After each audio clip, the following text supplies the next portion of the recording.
Hello, Sagittarius. Welcome po sa inyong reading. This is for your August the 10th to August the 12th reading. Para po sa mga bago, don't forget to click the subscribe button, smash the like button, comment below kung kayo po yung nakaka-resonate, and please do hit the notification bell para po ma-notify kayo every time tayo nagre-release po ng bagong video. No? So, Sagittarius, I want you to know that this is a general reading. You may resonate with the entire reading or you may resonate with some bits and pieces of the reading. Take what's only yours. Magsimula na tayo. Sagittarius.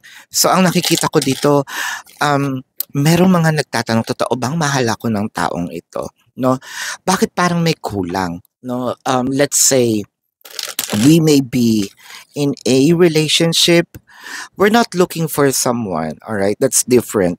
Pero we're looking for something more, no? Yung parang sinasabi mo, masaya naman ako, pero may kulang. Hindi ko mawari kung nasaan yung kulang. Meron akong parang hint na wala namang, let's say, wala namang ginagawang masama or kung meron, ang sayo, hindi pa rin sapat. No? Pero hindi mo siya ma-pinpoint kung saan nang gagaling. Hindi mo ma-pinpoint kung ito ba ay it's because of your person or ikaw lang talaga na meron pang hinahanap. No? Again, we're not talking about any specific person when it comes to yung kahate, no, nitong person mo. You just don't know where all these emotion, you're a bit confused. Mahal mo yung tao, yes, pero parang feeling mo hindi ito yung panghabang buhay. Meron, kumbaga, balisa tayo when it comes to the security of our relationship. There is really a hinge coming from somewhere na sabi mo, bakit ganito yung feeling? Hindi ako ganun ka-satisfied. Meron akong hinahanap, hindi ko alam kung sino, hindi ko alam kung ano.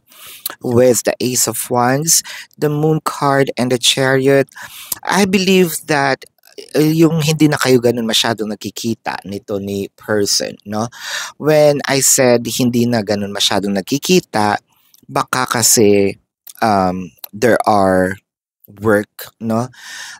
Or probably the person needs to go somewhere. Unlike nung katulad ng dati na frequent, tinatanong mo ngayon, ito ba ay nanggagaling sa pangungulila, no, sa pagka-miss kay person? With the Ace of Wands, the Moon card is clarified by the Judgment and the Fool card. I think that there is something happen in this relationship na parang medyo bago. Bago siguro sa paningin mo, sa panlasa mo, sa pananaw mo, sa setup per se, nawawala yung passion. For a few numbers of you, baka nawawala itong sinasabi nating intimate moments. No? Intimate moments can be sex, can be just conversations, pillow talk, no? Yung mga ganyan. With the Sun and the Seven of Cups, you know what I'm seeing in here is parang hinahanap mo itong mga bagay na mas more nakikita mo yung wala kesa sa nandyan, no? Hindi ko sinasabing mali. Hindi ko naman sinasabing maging kontento tayo kasi we are expanding, di ba? Wala namang tama, wala namang mali when it comes to what you are feeling. Actually, that is valid, especially kung nakasanayan nga na laging nandiyan si person. Probably siguro iniisip mo rin naman na baka busy nga lang si person. There's actually a lot of things that your person's doing, no? Ikaw din naman, you're trying to divert your focus into siguro ibang hobby, no, or ibang series, no. Nililibang mo rin naman yung sarili mo, but there are times when it comes to paggabi na, sinasabi mo parang hindi ito, may kulang. The World card, the Five of Pentacles, the Magician, minsan medyo nag-aano na tayo, iniisip natin na either masakit isipin na maghihiwalay kayo, 'di ba? Of course, sino ba naman gusto magkaroon ng broken relationship. Pero minsan naiisip natin, what if kung iba kaya yung tao? Hindi mo nga, again, hindi mo alam kung sino. Seven of Swords, the Ten of Cups. One thing's for sure. Nandito tayo sa situation na parang ayoko sabing niloloko kasi again there's certainty doon sa nararamdaman na I mean there's part of it na medyo certain sa nararamdaman natin. Pero parang medyo pinipilit natin yung sarili natin sa isang situation na parang medyo ayaw natin, na medyo okay lang din naman.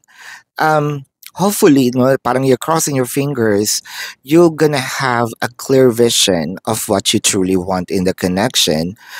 With the Hanged Man and the Page of Pentacles, I feel like si Sagittarius naman is going to do everything to surpass the challenges. Probably magiging generous pa ito, you know, parang tinitest din ni Sagittarius yung kanyang sarili para makita niya kung siya ba ang may mali.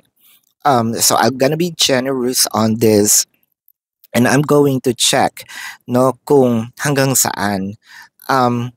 Pero meron ka lang nakikitang parang butas na hindi ito para sa akin. May nakikita ka ng butas na parang this is not gonna be okay, but I'm crossing my fingers. Hopefully it works. No, ayoko namang bumitaw sa isang situation just because of what is happening right now or what I'm feeling right now. Probably it might gonna surpass, probably it don't. But I am hanging by a thread and parang sinasabi mo dito, kung ano man yung pwedeng mangyari, I think medyo bukas na yung isip ko.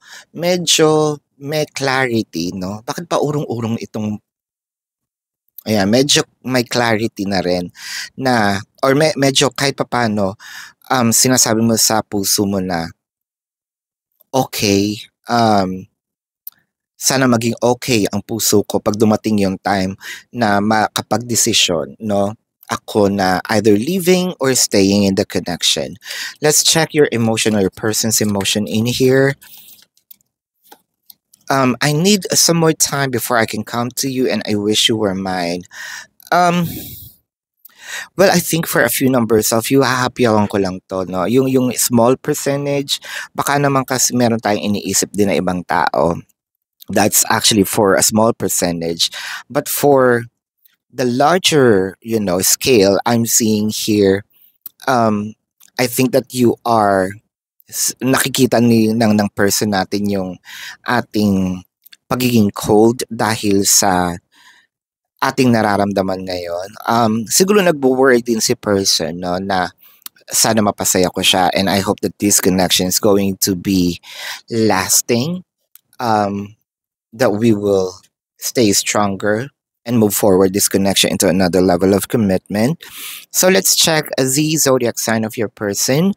This could be their sun sign or a placement in their chart.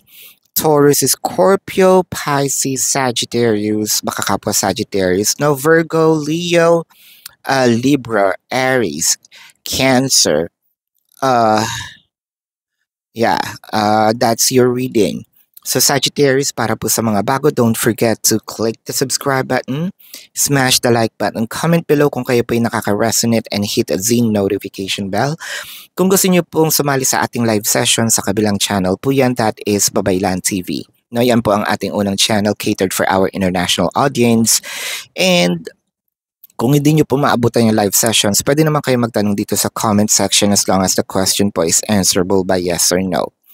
Kilala nyo naman yung sarili ninyo, Sagittarius. Kung feeling niyo hindi kayo masasatisfy sa yes or no na sagot, sa description box po, nandun po yung link ng aking website. Click the link, you're gonna be routed into my website. Sa pinakababa po, nandun po yung question form. Ibabang baba nyo pa, nandun po yung information, how much per question, QR codes, the name, the number, no? For your reference. I also created a 4 questions plus 1, so take advantage of it. If you want to book a private reading, nandun din po yan sa ating description box. Tuloy pa rin po ang ating manhunt. Nasa description box din po yung mga fake accounts na pwede nyong i-report and then screenshot and send it to the designated email para po pag nagapi natin yan, I'm going to pick up a winner for a free personal reading. Ayan. So, kung hinahanap nyo po dito yung X-Files, yung mga readings about exes, nilipat ko na po siya sa Facebook para hindi po nag-aaway-away dito sa YouTube. So, nandun po siya sa Facebook. Ang Facebook po ay Babaylan TV. Thank you so much, Sagittarius. Love and light. Namaste. See you po sa susunod na reading. Goodbye.